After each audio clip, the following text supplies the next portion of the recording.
In ancient Egypt, amulets were everywhere, not only in temples and tombs, but in the daily lives of ordinary people. Crafted in precious stones or simple faience, amulets were accessible to rich and poor alike. Each carried a power to protect, heal, or renew. Amulets were worn as pendants, sewn into clothing, or carried in small pouches. They turned daily life into a space of living magic. Some amulets contained spells, activated by words of power. Magicians, often lector priests or hairy hab, guided people in choosing and consecrating amulets, reciting Hekau spells to activate their power. The Eye of Horus for protection, the Scarab for rebirth, the Green Papyrus for health, the Knot of Isis for feminine power and care. Amulets were daily companions, protecting the body, guarding the spirit, and connecting the human with the divine.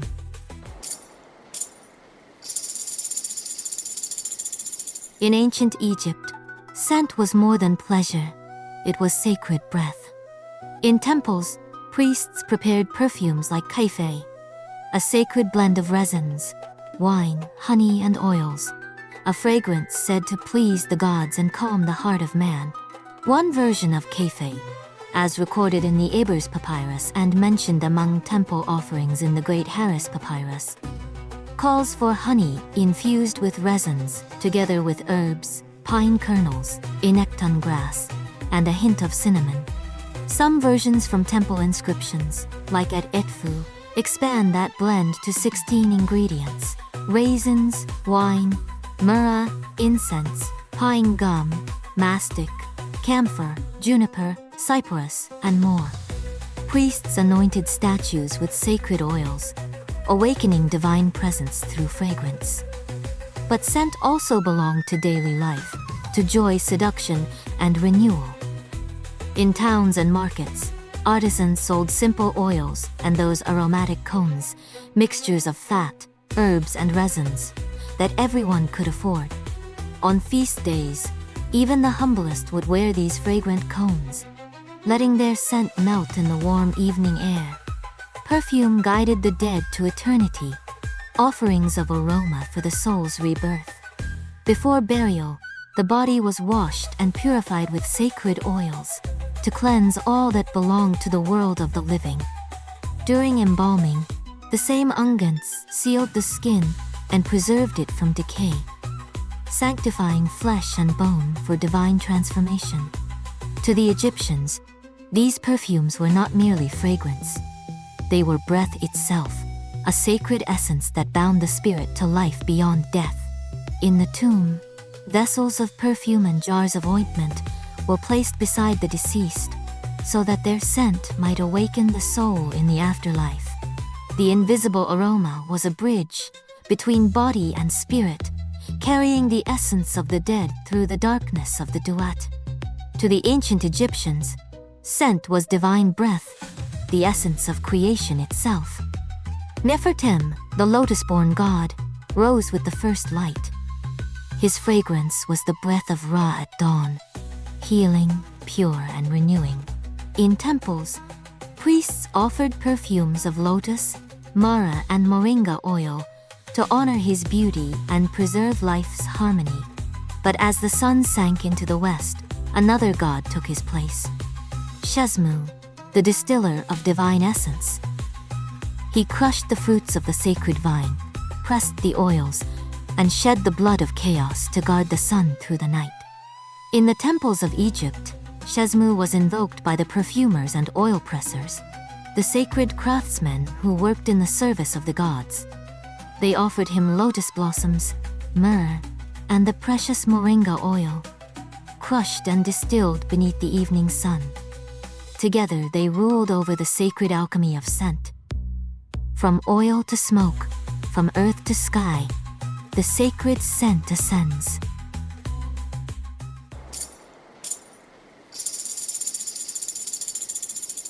In ancient Egypt, death was not an end, but a journey, a voyage through darkness, guarded by spells and guided by light. The Book of the Dead was not a single book, but a collection of magical spells written on papyrus, often illustrated. Each line was a key to survive the afterlife, the duat. Its origins trace back to the pyramid texts of the Old Kingdom, later rewritten as the coffin texts of the Middle Kingdom. By the New Kingdom, these ancient prayers became the Book of the Dead. Each spell had a purpose: to open gates, defeat monsters, or pass divine trials, to know the secret names of gods, to breathe again, to live in the field of reeds forever. Among them, one spell became legendary, Spell 125, the Weighing of the Heart. Before Osiris and Mot, the heart of the deceased was weighed against the feather of truth. Only a pure soul could pass. No two books of the dead were the same. Each was made for one soul, a map written with names, prayers, and spells. Across thousands of years, the Book of the Dead remains a voice for the soul, a guide for crossing the fragile line between life and eternity.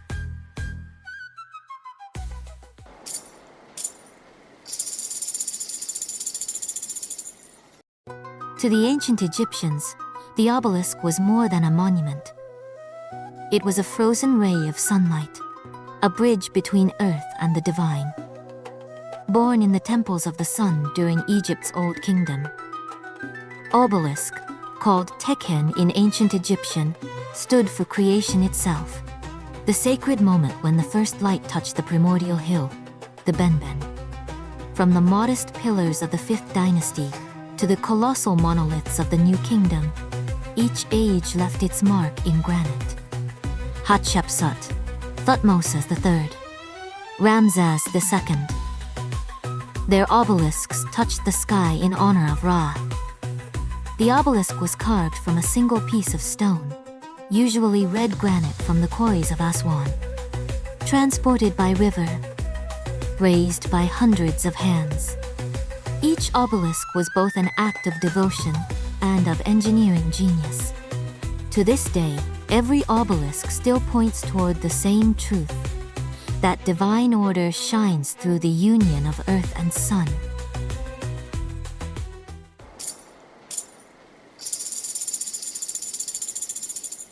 In ancient Egypt, a name was more than a word.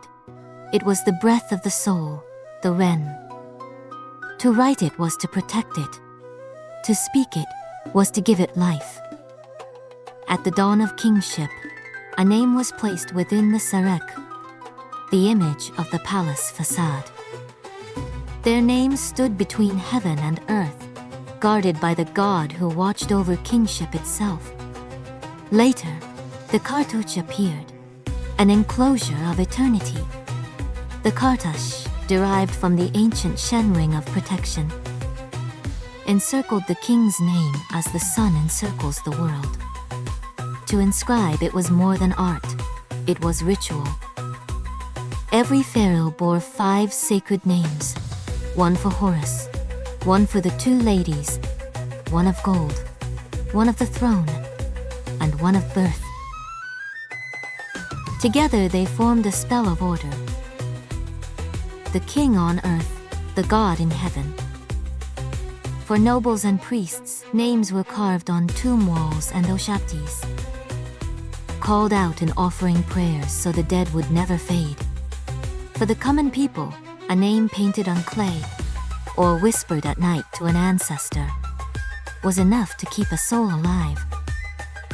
But names could die. To chisel them out was to destroy their power.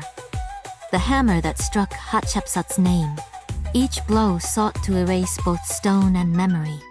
To erase a name was the intent to kill its soul and condemn it to silence. For the ancient Egyptians, a name itself was a thread of eternity.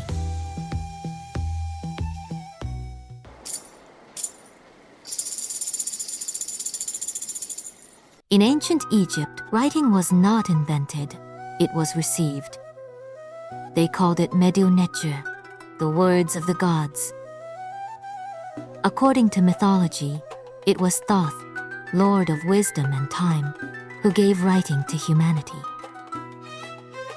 He did not give them a tool, but a reflection of divine thought, the power to shape the world through words. To the Egyptians, writing was a sacred act. Every hieroglyph held divine essence. A word carved was a thought made eternal.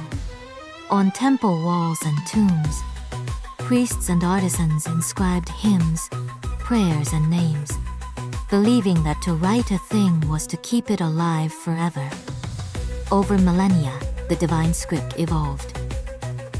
The sacred hieroglyphs remained for monuments, language of ceremony and eternity. For daily use, scribes created hieratic, a flowing hand for priests and administration. Later came demotic, used for trade, contracts, and stories of ordinary life. 3 forms, 1 purpose: to preserve the order of words and the world. Even as writing became practical, its divine power endured. Each word, each sign, carried a spark of creation, the living magic of the written word.